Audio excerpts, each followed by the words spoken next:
Good Wednesday night, everybody, and welcome to Live Ramp. Real Access Motivates Progress 100th episode. Tonight is a huge milestone for all of us tonight. This is the 100th episode of Ramp, and we couldn't be more excited. That means 100 organizations have been highlighted, 100 organizations that deal with the disability community and all that they have to do and celebrate throughout the country. We are very excited.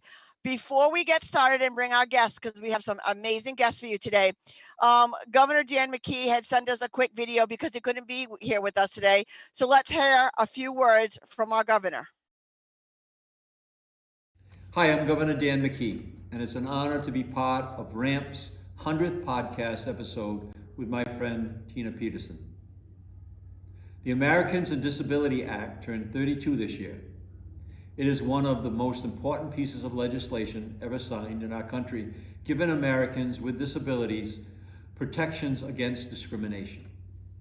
In Rhode Island, we recognize the importance of accessibility for all, and my administration is working hard every day to ensure everyone has the same access to opportunities and services. Whether it's the housing or food security or jobs, we look at these issues daily through the lens of ensuring all Rhode Islanders are able to not just live in the Ocean State, but they are able to thrive here. On behalf of the entire state of Rhode Island, I'd like to congratulate Tina and RAMP on this milestone podcast, and I wish you tremendous success in the future. We want to thank Governor Dan McKee for his great words, and he is such a huge supporter of our organization and our mission. But I have two amazing people with us today who are also very good champions for our organization as well as the mission. I'd like to introduce Lieutenant Governor Sabina Matos and Congressman Jim Langevin. Welcome, everybody, and thank you for joining us today. Thank you, Tina. Great to be with you. I'm going to ask Congressman Langevin to go first because Congressman Langevin was on our very first episode of RAMP that aired July 26th, 2019. We talked about the 30th anniversary of the ADA Act. So now he's on our 100th show. So Congressman, please tell everybody, if they don't know who you are by now, they lived under a rock, but tell everybody who you are and what you do. Well, hello, Tina, and congratulations on the 100th episode of your RAMP podcast. This is very exciting and a wonderful milestone. I was proud to be on the first episode of your podcast, and very proud to be on the 100th episode, and to be with our great Lieutenant Governor Sabina Matos. So I'm Congressman Jim Langevin. I have proudly represented the 2nd Congressional District of Rhode Island now for going on 22 years, and been an honor and a privilege to serve. I'm a C5-6 quadriplegic as a result of a spinal cord injury and accidental gunshot when I was serving as a war police cadet back in 1980. So I've been paralyzed for many years now, but have never let that get in my way. Just as I never let your disability get in your way, Tina. And we've been working together to try to make the world more accessible and inclusive, and I'm proud of our collaboration. So great to be with you today. Oh, thank you so much. We're so proud to have you with us today. And one of our biggest champions who has hit the ground running since she became Lieutenant Governor, and always been a big advocate of ours, Lieutenant Governor Sabina Matos. Tell everybody who you are and what you do.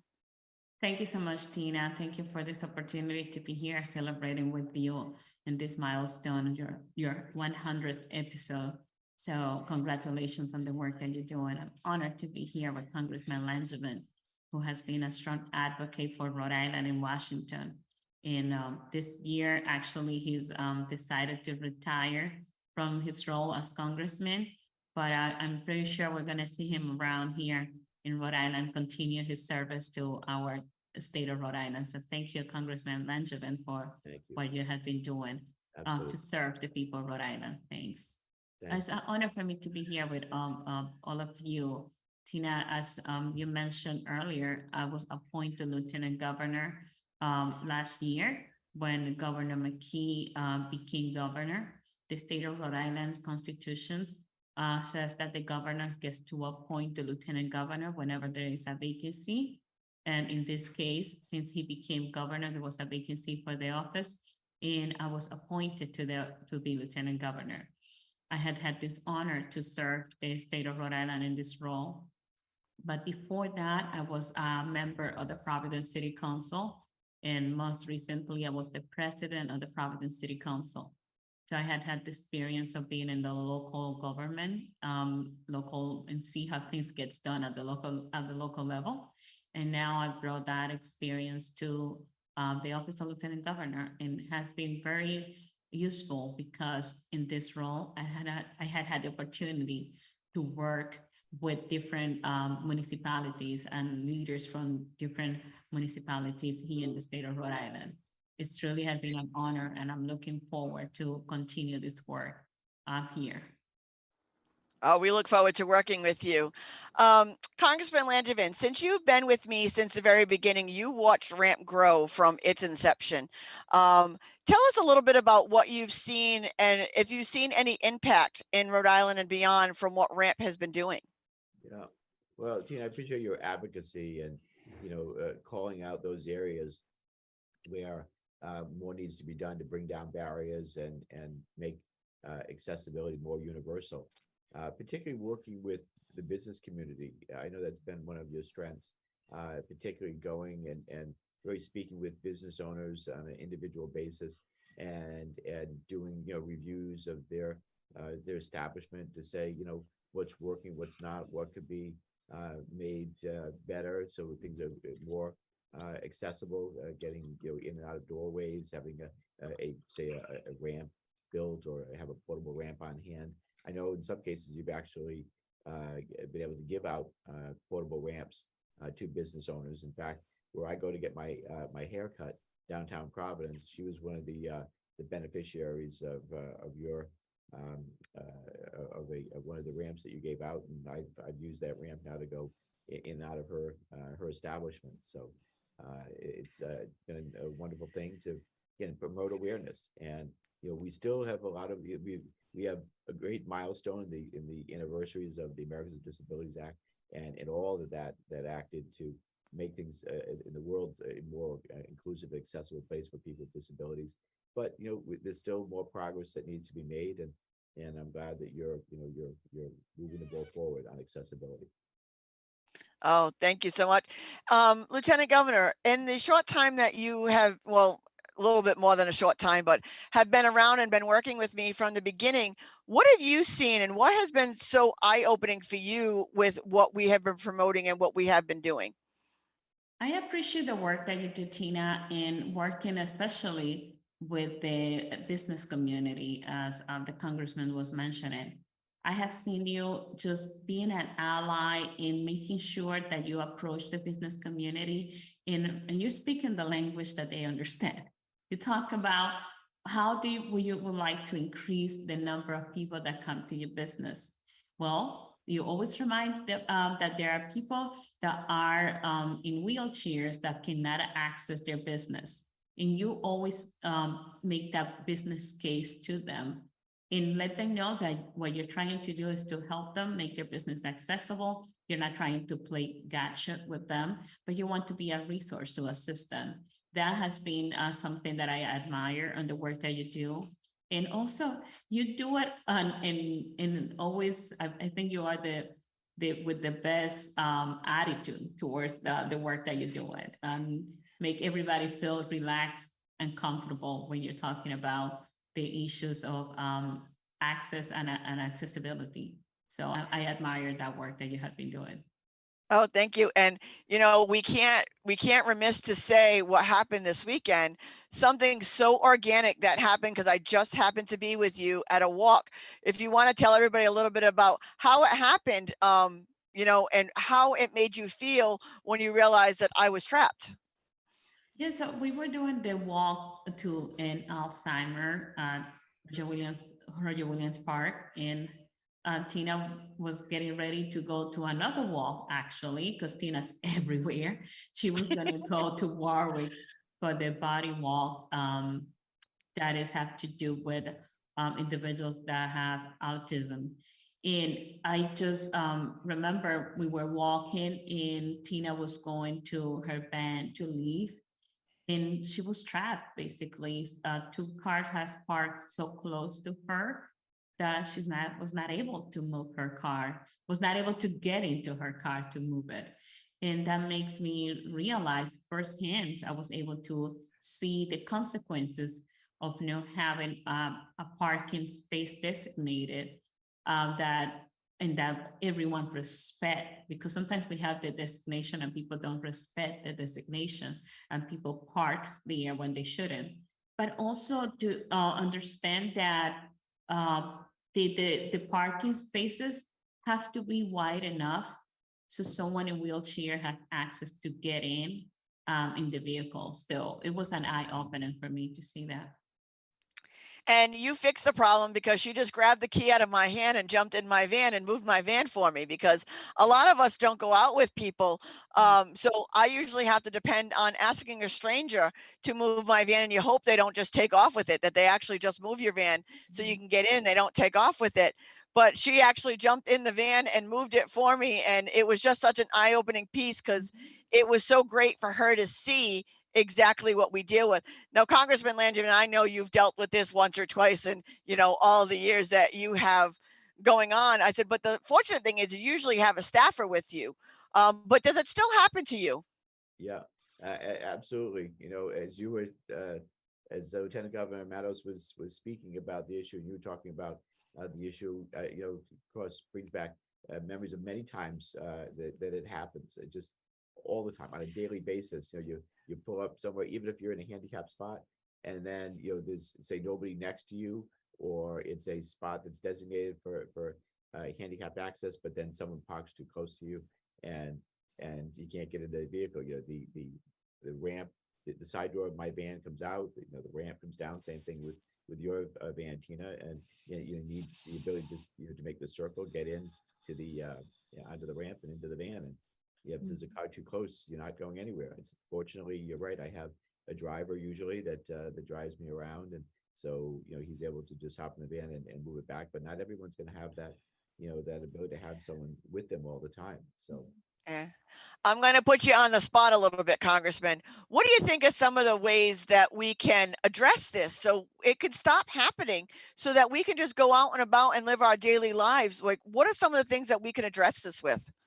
yeah, making sure that we have uh, more accessible parking spots that are ramp van accessible, so that you have those yellow lines, the striped lines on the side of the parking space, so that that there's no one parking there, and hopefully you see that is enforced. Sometimes it happens. People say, "Oh, I'm only going to be a minute," and they go into they park in the spot that's meant to be to allow that access, and they run into the store, and it takes them longer than what you think, and then they in the meantime they've inconvenienced someone, and Yeah. you never know what the ripple effects are, like what that person has a doctor's appointment they need to rush to, or other to pick up the kids from daycare. It could be any number of things that now you're someone that parks illegally is Yeah. affecting the life of someone with a disability. And so I Yeah. think just more awareness is important.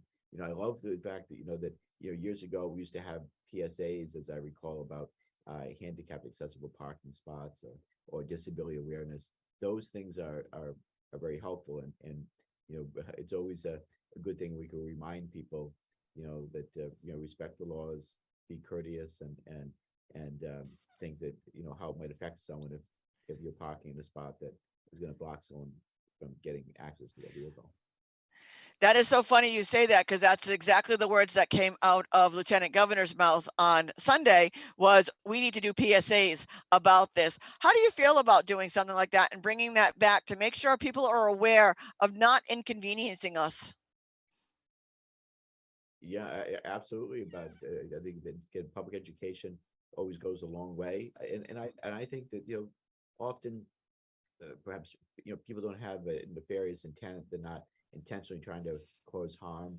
It's just a matter of not being aware of how their actions might affect other people. So, public education campaigns, I think, are always a win-win. Sabina, would you like to do something like that going forward? If you were, to stay in office? Yeah, that definitely. I would love to do that, and I would love to do the PSAs in both English and Spanish, so make sure that we get the message out to every community. Especially, I always like how you give us the data that and let us know that um, this is a group that anybody can become a part of. I love how you always give us the data and also reminding us that the state of Rhode Island's population is getting older and there's going to be more need for accessibility for businesses. If they want people to come to their business, they're going to be more people using walkers and more people using wheelchairs. So we have to make sure that we have more, we are more conscious about the need of having more accessible parking spaces and more accessible businesses also. Yeah. With our next topic, I'm going to stay with you, Lieutenant Governor, on this, is housing. How important is it to make sure that when we're building all of these affordable housing, that we're making sure we're making them physically accessible for everybody? It is crucial, and especially as I was talking right now about the state of Rhode Island population getting older, we're going to have more needs to have housing that is accessible for our older adult population that's getting older.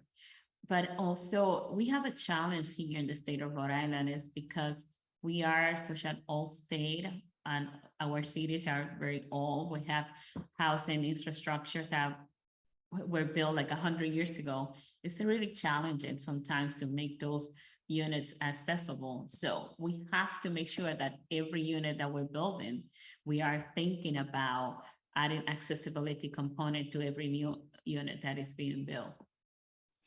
Yeah, I mean, that is such an important piece, with 32 years after the ADA, there are 7 people, I'm not going to say what park it is, but there are 7 people living in a park right now that are all in wheelchairs that are homeless only for the fact that they don't have any place to go in or to get to or an affordable place to live.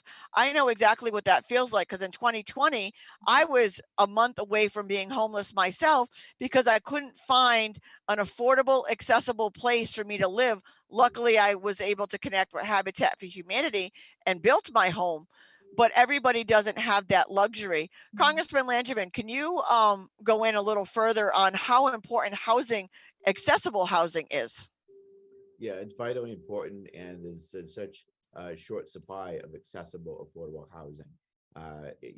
We know that we're facing a affordable housing crisis in the state, as we are in places around the country right now, and that gets even more compounded if you're someone living with a disability, because that's even fewer units that are available. So short supply on just regular affordable housing, then you add accessible affordable housing into that, it makes it even more challenging. So, I'm always looking for ways to bring back more federal dollars to address the federal housing crisis. And I know we have been doing that, and the state has been stepping up more. And I applaud Governor McKee and Lieutenant Governor Matos for their leadership on accessible, affordable housing. And there's just a lot of work to do ahead. We need to get more supply made available, built and made available to people. We're going to stay on you, Congressman Langevin. We're going to talk about some of the champion things that you are standing behind right now. One I'm seeing firsthand with me traveling all over the place with my new title, and flying for the first time was fun, but it went smoothly with all of your guidance. But tell everybody a little bit about what you're doing for people with disabilities at the state level, the federal level. Sure. So,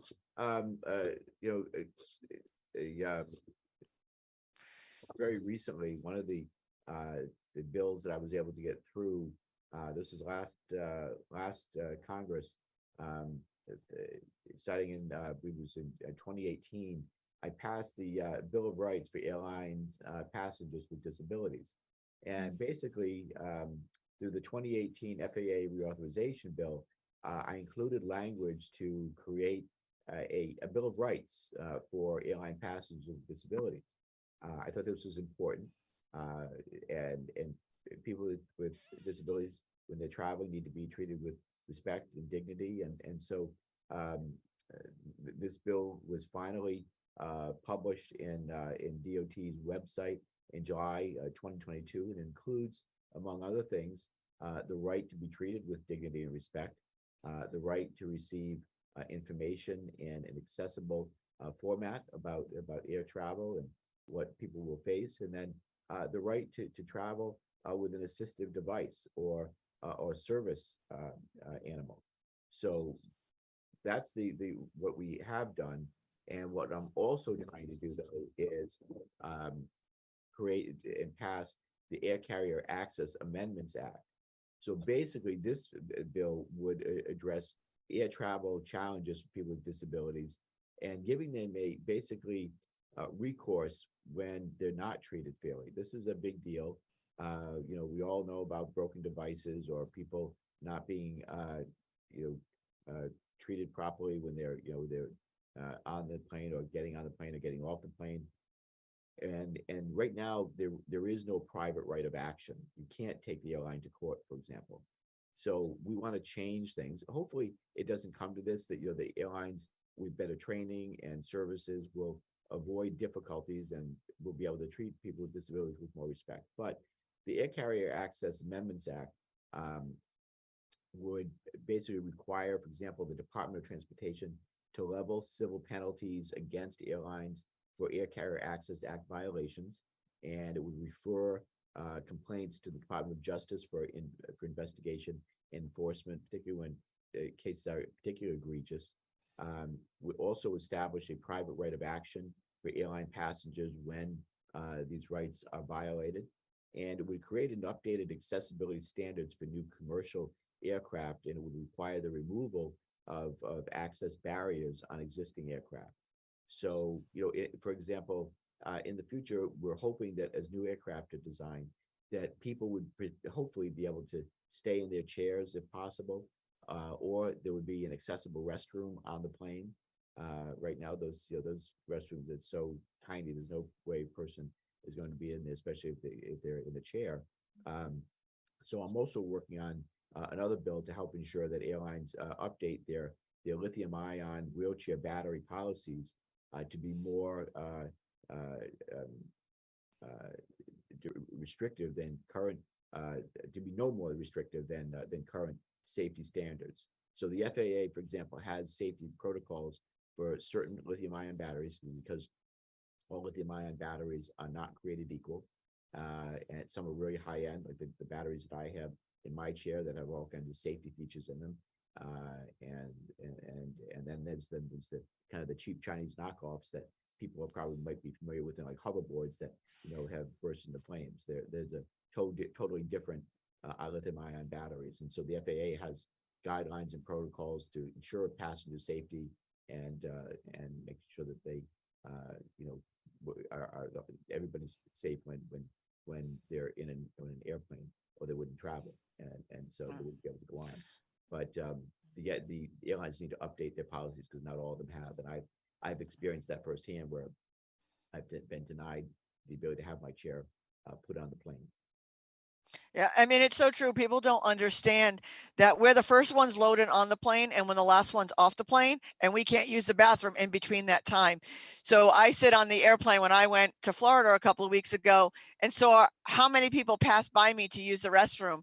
Now realize that you can't use that restroom, or you can't. And, if our chair gets broken, I mean, besides everything else and being able to sue them, but if I get to Florida and my chair is broken, it's not like your luggage where you can just go buy another outfit. I don't have another chair. I don't have another means of getting around. I'm literally trapped. So having our chairs until we can dock our chairs on the plane is going to be really the only way that we can ensure that we're safe and our chairs are safe and we end up at the other end with, great transportation that we can still get around. Agreed. And I'm hopeful that future designs of aircraft will have a spot for someone in a chair they just pull in and get locked down and will be safe and comfortable while they're traveling. I've done that, by the way, before when I travel. on military aircraft, C-130s, for example. That's like the ultimate in handicapped accessible travel because the back of the plane drops down. You can just ride right up the back. But I don't see us all flying the public, traveling on C-130s on a No, regular. but I kind of like that idea because you are well taken care of when you're surrounded by our military. So, That's right. I would love to fly that at least once, just to say it's a bucket list item, because that's pretty cool. I know I'll be in good hands with our military. Um, Sabina, tell us a little bit more about what you have seen. I mean, I know we have been at a lot of events together because you're as many events as I am. What have you seen, the reaction from other people, and the idea of how easily it is to become accessible from being out and about with me, and why should people do this? Again, like just seeing the way how you go about communicating, how easy it is to make their business accessible, just to let them know that it's not as costly as they may think, that there are some solutions that can be implemented easily right away. I remember you going into a business and making sure that they had, just making sure they had the bar that it was accessible for the someone in a wheelchair. Just are things that we take for granted. We're not thinking about when we are it's starting a new business. Just in seeing you going around and being willing to, as you say, just roll around. I'm going to roll around your business. That I love when you tell them that I can roll around your business and let you know if your business is accessible, yes or no. What are the changes that you can make that to make the business accessible? And also you provide links and ideas of resources and grants that are available to help businesses become accessible. It's been a pleasure going with you in also experiences, some of the many experiences that we had together this year, but going in the impossible dream, that The was sailboat. the sailboat. That was a great experience, and seeing a sailboat that is designed in thinking about individuals on wheelchairs to make sure that there's accessibility. It has been great to see you in action. Yeah, and it's not as hard as you think, and we're some amazing people that you're missing out on by not letting us in and not meeting us. I mean, we just had our Accessibility is Beautiful 2 event, and you both got to attend that event. All of our vendors had disabilities. All of our entertainers had disabilities. Did you notice any difference really once you got down and involved and talking to people? Sabina, tell everybody what your experience was on that and how everybody just kind of blended. It was great. And also, we got to remember, we had there available one of the Tina stables, right? So I Yes. was able to go to the food truck, buy food on one of the food trucks that were there, and we were able to sit down and without making anyone feel uncomfortable or making anyone feel different. It's just, we just blend in as anybody would do to join in to enjoy a meal together at the event. Every event has great information for the business and the community at large. And yes, and you could see that there was nothing that would make anyone that was in a wheelchair feel like they were not part of the experience. Everyone was included. There was equity throughout the event. And Tina, I think it's important. Yeah, I love what the lieutenant governor just had to say about inclusiveness, and we're all at Tina's table together, and everyone is kind of on equal footing, if you will, and we're all just sitting around a table. But in terms of also businesses being able to get into businesses and shop around, what's the most important thing that businesses really need? They need customers, right? And so Right. by not having your business accessible, you're shutting out a whole segment of the population that is that has money to spend. And so having your business accessible expands your customer base and hopefully grows the bottom line. Yeah, and one of my goals for my next 100 podcasts and for my advocacy through the state is to make a new business that's going to open have to be ADA somewhat compliant before they open the doors. That's my goal. Not saying it's going to happen right away, but that's my goal, and then we can work on all the backlog because again, the more customers you let in, the greater your bottom line. So it's only good business because we don't usually come alone. I know I usually bring a gang of people with me, and we have fun. So you definitely want to let us in because we are always. But Lieutenant Governor, tell me within the next 5 minutes while we're ending the show soon, tell everybody what some of the goals that you would like to see for accessibility and for the disability community in the upcoming years. Yeah, one of the things I want to work really hard on is making sure that right now, as we were mentioning earlier, thanks to the amazing federal delegation that we have, Congressman Langevin leading that also, we were able to get resources to come to the state of Rhode Island through the ARPA funding. And we were able to allocate for the first time in the history of the state of Rhode Island, $250 million for housing.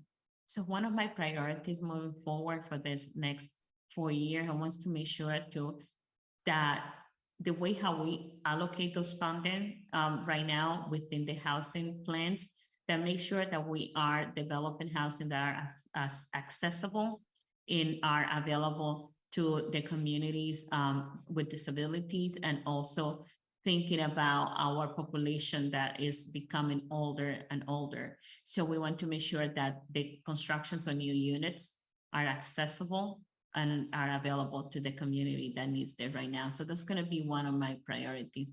I want to continue this work of being very vocal and active with you, with RAMP, making sure that we get the message to every community that accessibility is beautiful, as you say, right? And that is something that we all should be working towards, making sure that every municipality embraces the accessibility is beautiful message and embrace accessibility throughout every program that they have, that their parks are accessible, that their recreation venues are accessible, and that this every building also official buildings where the public have to go, we have to make sure that they're fully accessible. Yeah, and you read into a really good point, because here in Rhode Island, everybody is very fortunate because we have an organization in Rhode Island called RAMP, Real Access Motivates Progress, that does free road throughs that will help guide you through every step of the way to making your business, event, or organization fully accessible to all people. So all you have to do is reach out to us and we'll come down free of charge just to help you get more customers. So the state of Rhode Island is very lucky to have this wonderful organization. Congressman Langevin, what would you like to see in the immediate future that we can tangibly do for the disability community? Well, I continue to applaud your work, Tina, and I hope businesses will reach out to RAMP and have you come in. I believe that most businesses want to do the right thing. Sometimes they just don't know where to turn to say, what is, there is no right now official kind of good housekeeping seal of approval for, for accessibility. In some many ways, RAMP is as close as you might get. So I think that's really good. Beyond that, the three things that I'm working on beyond the Air Carrier Access Amendment Act, I'm looking to improve accessible transportation options for people, really to address the lack of reliable, accessible transportation that makes independent living, a challenge. So the bill that I've introduced, called the DATA Act, Disability Access to Transportation Act, would establish, for example, a one-stop paratransit pilot program, so that if someone is going, to say going to work or they're going to their destination, that they have the ability to do one stop along the way. So you think of a parent who's going to go to work in the morning, but needs to drop off the child at daycare before they go on to work. Right now, that's not possible, right? But under current law and current construct, we want to make sure that it is possible. There's a one stop along the way, and it would increase funding for transit mobility grants for older adults and people with disabilities. So that's one. The next bill I'm working on is the Ready for Disasters Act. This basically would help ensure that people with disabilities are a forethought, not an afterthought, in disaster planning and disaster management. We saw what happened down in Florida. My heart goes out to the people in Florida that are dealing with the aftermath of Hurricane Ian. And I pray for their recovery quickly. But major losses, and people had to go to shelters. But if shelters, for example, aren't accessible, let's say, and it does happen, and they're not providing for the needs of of people with disability that's not a forethought, they can be shut out. Maybe they're not going to get into that shelter. Maybe they're not going to get the assistance they need in disaster. So we want to make sure that there's pre-planning that's done, and people with disabilities and their needs are front of mind. The last thing I'll mention, and there are many, is the investments in home and community-based services and the care economy. Congress really needs to follow through on President Biden's commitment to make historic investments in home and community-based services and the care economy. And we almost got it done last year, but we just need to keep pushing so that more Americans can live more independent lives. So these are my priorities as I work right up and through to the end of the year when my term ends. And as you mentioned, I won't be seeking re-election, but I am going to make sure that these bills are handed off to colleagues. And Debbie Dingell is the new co-chair of the Bipartisan Disabilities Caucus that I created in Congress, and that will continue.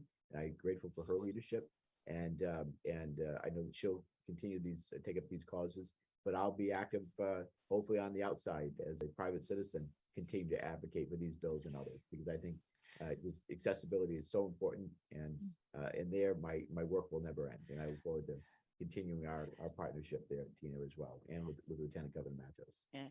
And as much as Rhode Island is affordable with having ramp, we're actually blessed to have Congressman Langevin living in our state. So even though he's not going to be in Congress anymore, he's still going to be in Rhode Island, and everybody knows everybody in Rhode Island. So he will still be a mentor and a champion for me, because he's always where I turn when I run into a stump or I don't know anything. So Congressman Langevin, thank you for all you do, and I can't wait to work with you years to come, because you can't get rid of me. You're stuck with me as long as you live here in Rhode Island. I'll find you. But it's all good. But I thank you both for being such champions for this community and opening your minds and changing other people's perspective. We're a world that we want to live, eat, breathe, dance, drink, have fun, get hired, have jobs, have lives like everybody else does. And it's not our disability that holds us back. It's the world's inaccessibility that holds us back. So if we make the world more accessible, we can live a normal life like you do, as much as, it may look a little different because I have a cool wheelchair. But other than that, it's all good. So thank you both very much. Any parting words, Sabina? I just want to say congratulations for your achievement. I'm always amazed to see everything that you set your mind to do, you get it done. And we are lucky here in the state of Rhode Island that to have you here in the state of Rhode Island, the work that you and Ramp does every day. I also have to acknowledge and thank Congressman Langevin for what he has done representing the state of Rhode Island in Congress, and also making sure that Congress became more accessible. So there is a history that we're going to be telling for a long time about how Congressman Langevin made sure that Congress was more accessible also. So it's truly an honor for me to be here with both of you today. Amazing. Any last words, Congressman? I thank you, Lieutenant Governor, for those very kind words and your support over the years. I appreciate your leadership and the work that you're doing on so many levels, both for seniors and for small businesses and for people with disabilities. So thank you so much for that. And I look forward to that partnership continuing. And Tina, just congratulations on all the success that RAMP has achieved, opening up doors and making the world more accessible for people with disabilities. And congratulations on the 100th anniversary of the 100th episode of your podcast. Again, another great milestone, and honored to be on with the first time and be on the 100th episode as well.